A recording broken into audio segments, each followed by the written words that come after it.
Fala, turminha! Como é que vocês estão? Tudo certo? Rapaziada, hoje a gente vai falar da lente de 20 mil reais. É isso mesmo, lente de 20 mil reais. Pode olhar aí no Mercado Livre que ela vai custar mais ou menos essa faixa de preço. 70-200 2.8 G Master 2.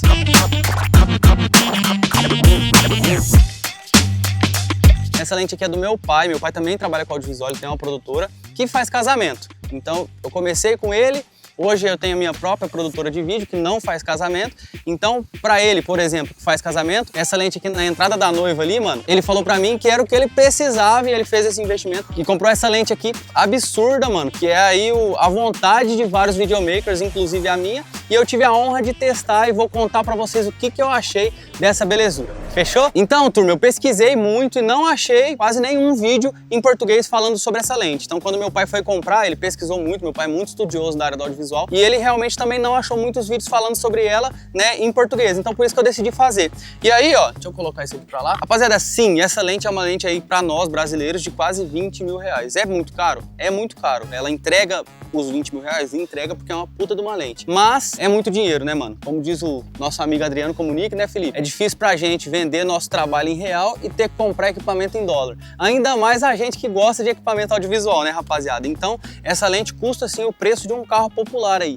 20 mil reais. É absurdo, mas ela é uma puta de uma lente. A minha primeira impressão ao pegar essa 70-200, que eu gravei com ela uma vez só pra poder testar pra vocês. Então, a minha primeira impressão, mano, foi que realmente ela é muito leve. Ela pesa aí só 1,45 kg. E aí, ela pesando só esse, vamos colocar 1 kg, ela é 29% mais leve do que a versão anterior dela, que é a G Master 1. Então, mano, é muita diferença. A G Master 1 a gente já usou, né, Filipão? No Oba, que a gente gravou o Aftermovie do Oba, e a gente alugou lá na Duplique a G Master 1.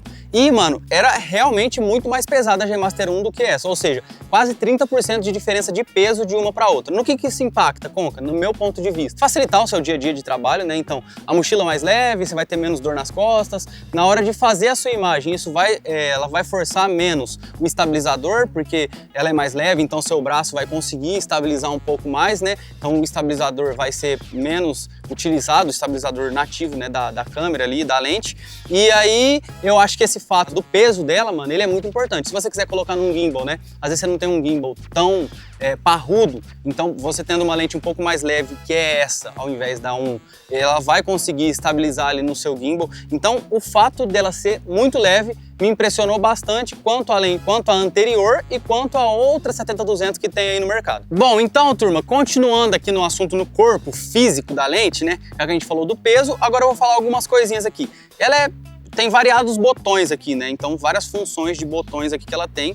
Inclusive, esse de você controlar aqui a abertura da lente direto no corpo dela e não na câmera. As lentes de cinema que eu já trabalhei, elas são controladas aí a abertura dela direto na lente. A gente tem aqui os botões, né? O botão de autofoco e manual foco. Então, você trabalha no foco automático ou no manual. Full Time DMF. Que é esse botãozinho aqui, rapaziada? É que mesmo que se ela esteja no foco automático, você ainda tem controle sobre ela, porque normalmente quando você ativa o foco automático, você mexe no anel de foco e ela não muda o foco, porque ela tá no foco automático. Essa daqui não. Se você ativar esse botão do DMF que a gente acabou de falar aqui, aí você rodar o anel, você consegue ter controle total da lente. Então ela tá no automático, mas ainda assim, se você mexer no anel, você consegue fazer o foco. Isso te ajuda pra quê? Se você tá no foco automático e você decidiu que você precisa de uma imagem, o foco em tal lugar, aí você ativou esse botão, mexeu no anel de foco, ela vai travar o foco onde você quer, ao invés de ficar oscilando, né, e agindo como quem está no foco automático. Próximo botãozinho, Full Foco. Ela tem aqui o foco infinito ou foco a partir de 3 metros de distância. É isso mesmo, né, Brunão? Vou não falar que eu sou burro aqui. Aí a gente tem o botãozinho de OS, que é a estabilização, ligada ou desligada, né? No meu caso, eu nunca desligaria esse botão, eu gosto do estabilizador ligado. E os modos de estabilização, 1, 2 e 3. High, Low e Speed, né? Deve ser High, Low e baixo, médio e alto a estabilização, né, Bruno? Você e o Felipe aí, que são os gênios da técnica do equipamento audiovisual, rapaziada. Então, os modos de foco devem ser 1, 2 e 3, que é baixo, médio e alto, né? De muita estabilização, no caso. E aí ela tem um botãozinho aqui, uma travinha de Iris Lock, que se você travar, você não mexe na abertura dela aqui, né? Que é do 2.8 até o f22, o infinito no caso. E aí você não mexe na abertura na lente, você mexe direto na câmera.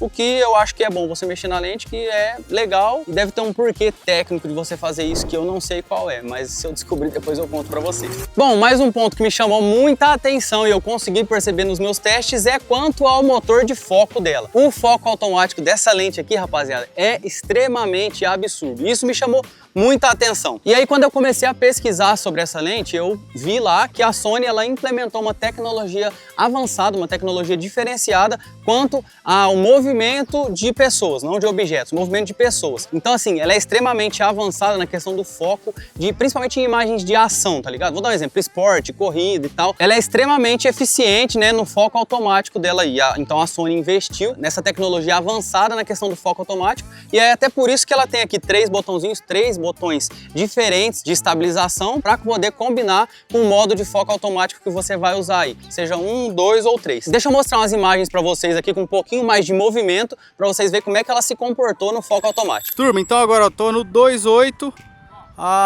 o zoom tá no 135 e aí olha como é que tá ficando aí as imagens mais ou menos. Esse frangão explicando ali, ó, dando treino, explicando pro seu aluno. Vou abrir, agora a gente tá no 70, certo? Ó, puxei o zoom. Opa, eu mexi no anel aqui, não vale então. Deixa eu mostrar pra vocês o foco, ó. A velocidade do foco. Acompanha certinho lá no olho dele. Olha que beleza, rapaziada. Vamos pegar agora um pouquinho de movimento. Movimento da bola, movimento do goleiro. Ó.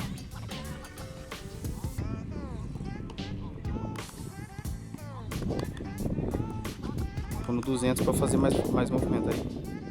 Ô turma, uma parada que eu percebi aqui, ó, essa imagem do frango chutando, ela tá aberta. Se eu dou o zoom de uma vez, ó, ela demora um pouquinho pra voltar. Ó, então vou puxar, trazer de volta, ó. Ela até foca, mas ela perde. Ela se perde no movimento porque é muito rápido, né? Agora, ó, mais uma vez. Beleza, fez o foco. Mas ela perde, né, no movimento de ida, ela perde um pouquinho o foco. Agora, se eu fizer o zoom devagarzinho, assim, ela não perde, ó. Aí eu já não sei se é a questão da câmera, da leitura da câmera, ou se é a lente mesmo, né?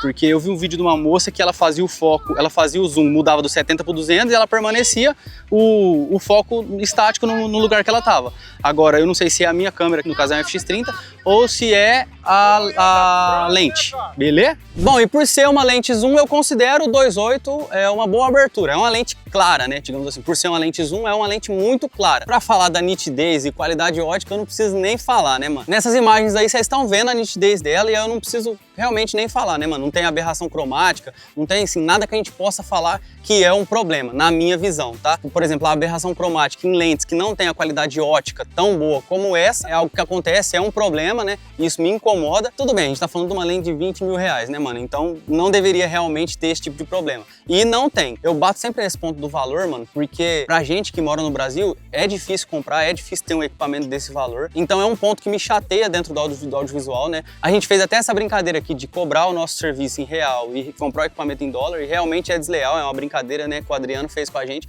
mas realmente é desleal. Então o ponto dela, do valor, é interessante. Se você me perguntar assim, vale? Pelo que vale o custo dos equipamentos audiovisuais no Brasil, pra mim, até agora, vale demais, tá ligado? Podia ser mais barato? Podia muito, né? Mas, infelizmente, a gente tá num país que os equipamentos audiovisuais são caros. Bom, agora continuando, né? Em relação à sua concorrente, se for dizer assim, que é a versão 1 ou de outras marcas, pelo que eu pesquisei e pelo que eu vi na prática, ela se destaca em relação à nitidez. Mano, a nitidez dessa lente é absurda. E realmente é uma parada que impressiona pra quem usa ela pela primeira vez, tá ligado?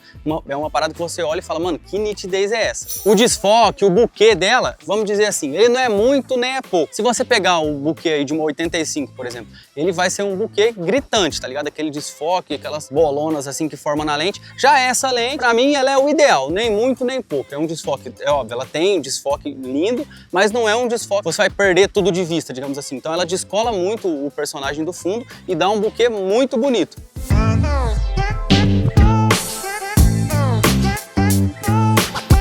Bom, uma outra coisa que eu notei também que a gente precisa comentar é sobre a transição de foco, que é basicamente você tá o foco em um ponto e você levar o foco para outro ponto, né? Seja no automático ou no manual. Esse respiro, essa transição não é algo feio, ela faz de forma muito rápida, mas que fica bonita, tá ligado? Então, vocês vão ver aí para vocês entenderem como é que é feita essa transição de ponto de foco do objeto 1 para o objeto 2 de uma forma legal e bonita esteticamente.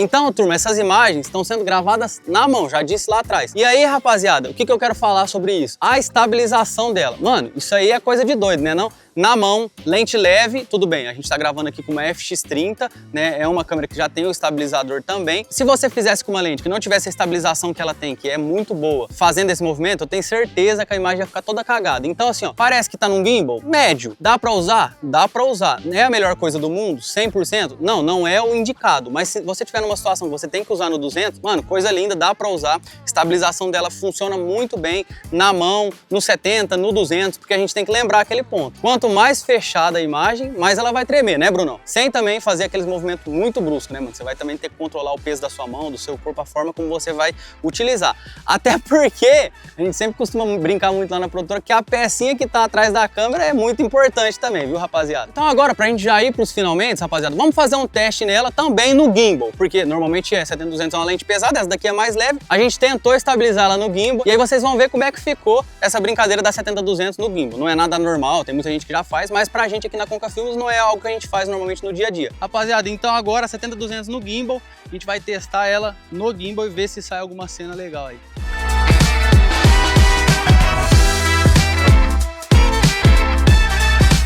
Rapaziada, eu nem sei em que parte do vídeo que tá aí, mas deixa eu falar uma parada pra vocês. Se a gente não fizer isso, o Felipe não vai parar de encher o saco. Ele falou que se ele fosse assistir esse vídeo, ele queria ver essa comparação. Essa lente que tá filmando eu agora é uma 18-35 Sigma. Agora a gente vai colocar a 70-200 2.8 G Master 2. E aí vocês vão ver a diferença. Então, 1, 2, 3... Essa é a visão com a 70-200. Então se a gente gravasse esse vídeo inteiro com a 70-200 no 200, seria essa visão aí que vocês teriam. Muda um pouquinho o cenário, o desfoque, a textura da lente. Então, realizado seu desejo, Felipe? Então pronto. A gente poderia gravar de 70-200 o vídeo inteiro? Sim, mas aí eu não teria ela aqui nas minhas mãos pra gente continuar. Vambora. Então, rapaziada, pra gente fechar aqui, em relação à anterior dela, quais são as melhorias? Nitidez, ela melhorou a nitidez, principalmente em baixa luz e também a melhoria nas bordas das imagens. Além da diferença enorme de peso e velocidade de foco, né? Então tá aí um reviewzão completo do que a gente achou da 70-200 2.8 G Master 2, que é essa lente aí que eu já falei quanto custa e é o sonho de muito videomaker, muito filmmaker aqui no Brasil. Então é isso, rapaziada, espero que vocês tenham gostado desse conteúdo. A gente quer fazer mais conteúdos de equipamento aqui. E aí tem uma parada, eu, Conrado, lá na Conca Filmes, a gente não tem essa lente. E aí o que eu faço? Eu faço um aluguel lá na Duplique Vídeo, né, que é a minha locadora de vídeo aí, que eu fiz a locação de vídeo, por exemplo, o Oba, a gente alugou uma FX30, uma 70-200 e alguns outros materiais lá, pra gente poder levar pro Oba. Então eu não tenho uma dessa daqui ainda, o que eu faço? Alugo lá na Duplique Vídeo. Fechou? Então é isso, rapaziada, tamo junto. Muito obrigado aí pra você que ficou até o final desse vídeo, deixa seu like, seu comentário e compartilha o vídeo com seu amiguinho. Tamo junto, Deus na frente, pé na porta.